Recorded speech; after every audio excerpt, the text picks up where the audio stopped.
శ్రీ అన్నపూర్ణ వంటశాలలో ఈరోజు మీరు చూడబోయే రెసిపీ పెసరపప్పుతో హల్వా చేస్తున్నానండి. మరి వసంత పంచమి రాబోతుంది, రథసప్తమి రాబోతుంది. అలాగని ఏదో ఒకటి మనం దేవుడికి నైవేద్యం పెడతాం కాబట్టి అలాగని ఈరోజు నేను చేయబోయే రెసిపీ పెసరపప్పుతోనండి హల్వా చేస్తున్నాము. అసలు ఎప్పుడు మనము ఉప్మా రవ్వతో దొడ్డు రవ్వతో కానీ మనము హల్వా చేసుకుంటాం కానీ ఈరోజు చూడబోయేది పెసరపప్పుతోటండి. ముందుగా దీన్ని మనము చక్కగా దూరగా వేయించుకోవాలండి. స్టవ్ వెలిగించి ఒక మందపాటి గిన్నె పెట్టానండి. అదే గిన్నెలో ఏదైతే పెసరపప్పు ఉందో ఒక కప్పు నిండా వేసేసాను. చక్కటి ఒక మంచి కలర్ వచ్చే వరకు దీన్ని మనము వేయించేసుకోవాలండి. 2-3 నిమిషాల్లోపనే పప్పు కలర్ అంతా చక్కగా మారిపోయిందండి. చక్కటి స్మెల్ కూడా వచ్చేస్తుంది. మనం ఇదే సమయంలో స్టవ్ ఆఫ్ చేసేసుకుందాము. చక్కగా దీన్ని చల్లార్చుకోవాలండి. వేయించిన పప్పు చక్కగా చల్లారిపోయిందండి. మరీ వేడిగా కాకుండా నార్మల్గా చల్లారిపోయింది. ఒక మిక్సీ జార్ తీసుకొని దీన్ని మనము కొంచెము బరకగా ఉండేటట్టు మనం మిక్సీ చేసేసుకోవాలి.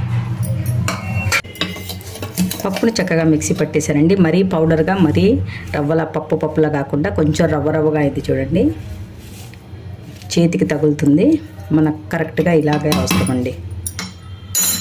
హల్వాలో వేయడానికి ఇక్కడ నేను పంచదార కాకుండా బెల్లం తీసుకున్నానండి. ఎంతైతే నేను పప్పు తీసుకున్నానో అంత కొంచెం మీరు బెల్లం ఎక్కువ తక్కువ తీపి ఎంత తినగలుగుతారో అంత చూసుకొని మీరు బెల్లం వేసుకోగలరు. నేను ఒక కప్పు నిండా బెల్లం వేసాను. ఇందులో వేసేసుకొని ఒక కప్పున్నర నీళ్ళు వేసేసుకున్నాను. కప్పున్నర వేసేసానండి.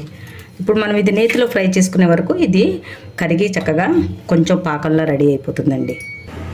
స్టవ్ వెలిగించి ఒక ప్యాన్ పెట్టేశానండి. ఇందులో 1/2 కప్పు నిండా నెయ్యి వేసేసుకుందాము.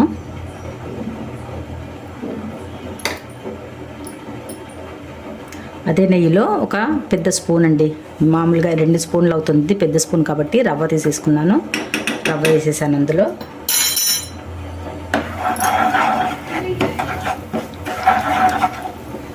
రవ్వతో పాటు ఈ పిండిని కూడా వేసేసుకొని మనము దూరగా వేయించేసుకోవాలి.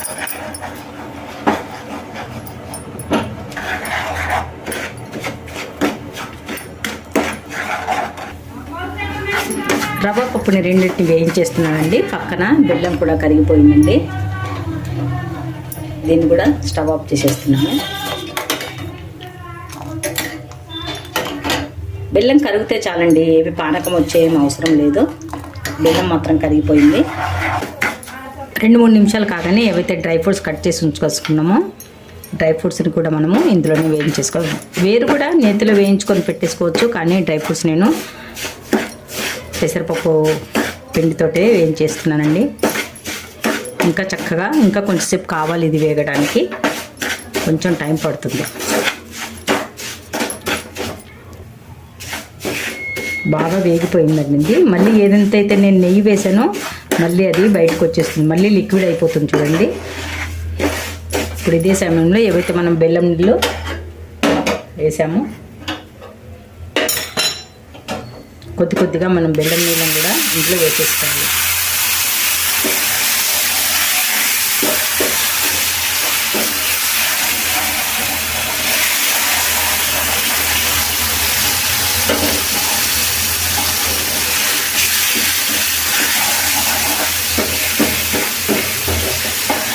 బెల్లం నీళ్ళతోటే రవ్వని పప్పు రవ్వని కూడా మనం ఇందులో ఉడికించేసుకోవాలండి.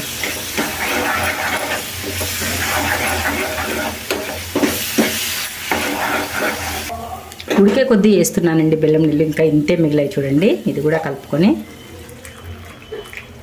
ఇంకా కొంచెంసేపు ఉడకగానే ఇవి కూడా వేసేసుకోవాలి. దాంతో పాటు చక్కగా రవ్వ కూడా ఉడికిపోయిందండి. ఎక్కువ నెయ్యి కూడా ఎక్కువ వేసాం కాబట్టి ప్యాన్ని కూడా వదిలేసింది. ఇది ఒక ముద్దలా అయిపోతుంది చూడండి. ఇదిగో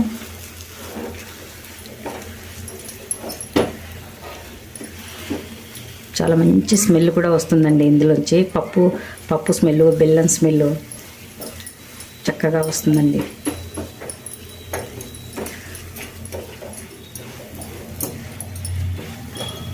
కొద్దిగా కిందికి చేసిన తర్వాత మళ్ళీ కొంచెం డ్రై ఫ్రూట్స్ వేసేసుకుందాం మనము. మంచి కలర్తో హల్వా కూడా రెడీ అయిపోయిందండి. వేసిన డ్రై ఫ్రూట్స్ వీటితోటి వేయించాను కాబట్టి చక్కగా వీటి కలర్ కూడా చక్కగా మారిపోయింది.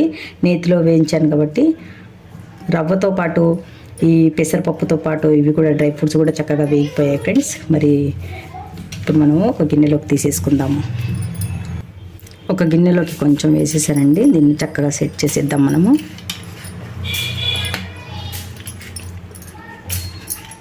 ఒక మంచి రెసిపీ రెడీ అయిపోయింది ఫ్రెండ్స్.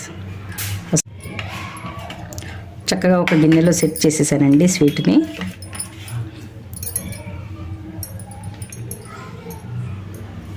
దీన్ని మనము ఉల్టా వేసేద్దాము. పిస్తాతో చక్కగా డెకరేషన్ చేశానండి. ఇప్పుడు నైవేద్యం పెట్టడానికి రెడీ అయిపోయిందండి.